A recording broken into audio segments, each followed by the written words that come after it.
오늘의 말씀 누가복음 16장 19절부터 31절 말씀. 하나님 아버지, 토요일 주말 아침 이 시간에도 주님의 의를 함함으로 주 앞에 나오게 하시니 감사합니다. 이 시간에 또 우리 모두에게 말씀을 통해 하나님의 음성을 들려주옵소서. 예수님의 이름으로 기도합나이다. 아멘. 할렐루야. 성교 성도 여러분, 오늘 하루도 하나님의 은혜와 평강이 여러분 삶 가운데 넘쳐나길 축복합니다. 오늘 우리에게 주시는 하나님의 말씀은 누가복음 16장 19절에서 31절까지의 말씀입니다. 바리새인들은 세상에서 부유해지는 것이 곧 하나님께로부터 복을 받았다라는 증거로 생각했기 때문에 예수님의 가르침을 비웃었습니다. 예수님은 부자와 나사로 이야기를 통해서 하나님이 진정 무엇을 원하시는지를 가르치셨죠. 예수님께서는 오늘 본문에서 가진 자와 못 가진 자를 대비하는 이야기를 시작하십니다. 두 사람의 상황은 극단적으로 대비됩니다. 19절, 한 부자가 있어 자색 옷과 고운 베옷을 입고 날마다 호화롭게 즐기더라. 부자는 자색 옷과 고운 베옷을 입고 날마다 호화롭게 즐기는 사람입니다. 당시 자색은 염료 중에서 가장 비싼 것이었고, 고운 베옷은 장인이 공들여 만들어야 하는 것이었습니다. 그야말로 명품이죠. 그에 비해 나사로라 이름하는 거지가 있었습니다.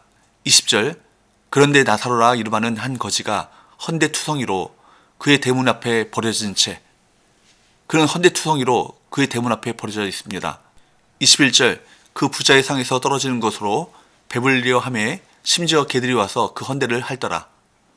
피부병은 유대인들에게 그 자체로 부정했고, 상에서 떨어지는 것이란 부정한 음식이며 부정한 동물인 개들이 그 헌데를 핥았으니 그는 경제적, 종교적으로 최악의 상황에 있었습니다. 그런데 독특하게도 부자는 이름이 제시되지 않고 이 거지는 히브리어로 엘르아살, 하나님의 도신자라는 그 이름을 헬라식으로 변형한 나사로라는 이름을 갖고 있습니다. 세상에서 번영을 누리고 유명하다고 해서 하나님도 그 이름을 기억하시지는 않습니다. 세상의 기준과 하나님의 기준은 완전히 다르죠. 거지 나사로는 22절에 보면 천사들에게 받들려 아브라함의 품에 들어갔습니다. 부자와 나사로 두 사람이 죽은 후 상황은 완전히 역전되어 있습니다. 23절 24절, 그가 음부에서 고통 중에 눈을 들어 멀리 아브라함과 그의 품에 있는 나사로를 보고 불러 이르되 아버지 아브라함이여, 나를 긍휼히 여기사 나사로를 보내어 그 손가락 끝에 물을 찍어 내 혀를 서늘하게 하소서. 내가 이 불꽃 가운데서 괴로워하나이다. 나사로는 아브라함의 품에 있지만 부자는 아브라함을 아버지, 그 조상이라고 부름에도 음부에 들어갑니다. 부자는 이전에 나사로보다 더 비참한 상태에 있습니다. 나사로가 부자의 상에서 떨어진 것으로 배불려 했던 것처럼 부자는 나사로의 손가락 끝에서 떨어지는 물로 혀를 식히려 합니다. 이때 아브라함은 부자에게 뭐라고 말합니까? 25절 26절, 아브라함이 이르되 예, 너는 살았을 때에 좋은 것을 받았고 나사로는 고난을 받았으니 이것을 기억하라.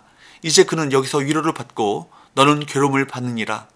그뿐 아니라 너희와 우리 사이에 큰 구렁텅이가 놓여 있어 여기서 너에게 건너가고자 하되 갈 수 없고 거기서 우리에게 건너올 수도 없게 하였느니라.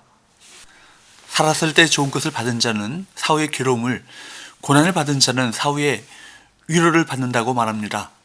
즉 현세의 번영을 누리는 사람이 내세에도 구원을 받기 위해서는 현세에 고난을 당한 자의 고통을 나눔으로써 하나가 되어야 합니다.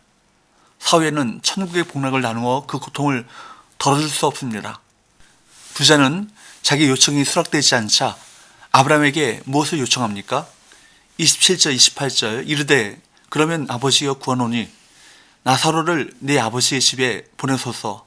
내 형제 5이 있으니 그들에게 증언하게 하여 그들로 이 고통받는 곳에 오지 않게 하소서.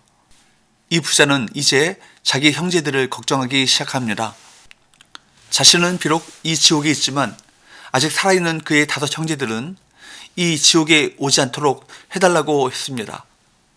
나사로를 자기 집으로 보내서 이곳의 형편을 알려주고 이곳에 오지 않도록 해달라고 부탁하는 것입니다. 지금 부자는 지옥에 떨어져서 때늦은 후회를 하고 있는 것입니다. 이 기회는 우리가 육신을 입고 있을 때만 주어지는 기회라는 것입니다. 이어지는 아브라함과 부자의 대화는 어떻게 진행됩니까? 29절에서 31절 아브라함이 이르되 그들에게 모세와 선지자들이 있으니 그들에게 들을지니라. 이르되 그렇지 아니하니이다. 아버지 아브라함이여 만일 죽은 자에게서 그들에게 가는 자가 있으면 회개하리이다. 이르되 모세와 선지자들에게 듣지 아니하면 비록 죽은 자 가운데서 살아나는 자가 있을지라도 권함을 받지 아니하리라 하였다 하시니라. 그들에게 모세와 선지자 즉 구약 성경이 있으며 성경의 가르침을 듣지 않는 자들은 아무리 죽은 자가 살아나 증언한다 할지라도 듣지 않을 것이라고 말씀합니다. 실제로 유대인들은 예수님께서 부활하셨음에도 불구하고 이를 듣지 않았습니다.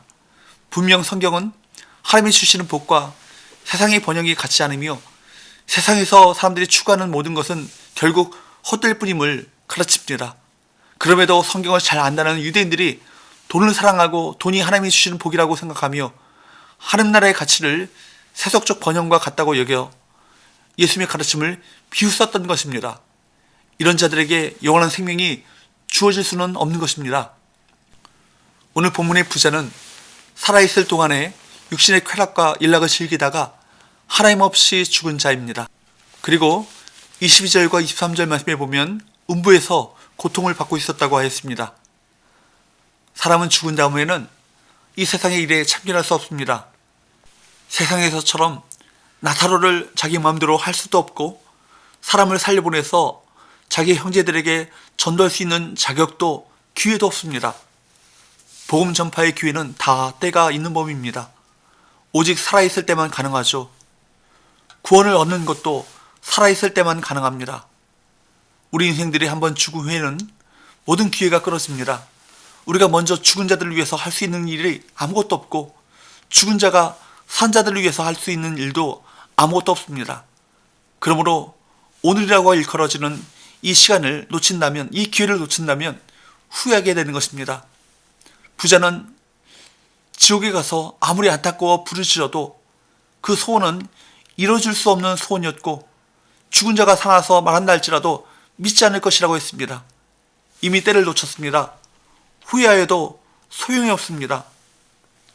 지옥 간 부자의 소원이 무엇입니까? 이 세상에 있는 고륙 친척들, 형제들이 지옥에 오지 않기를 바라는 것입니다.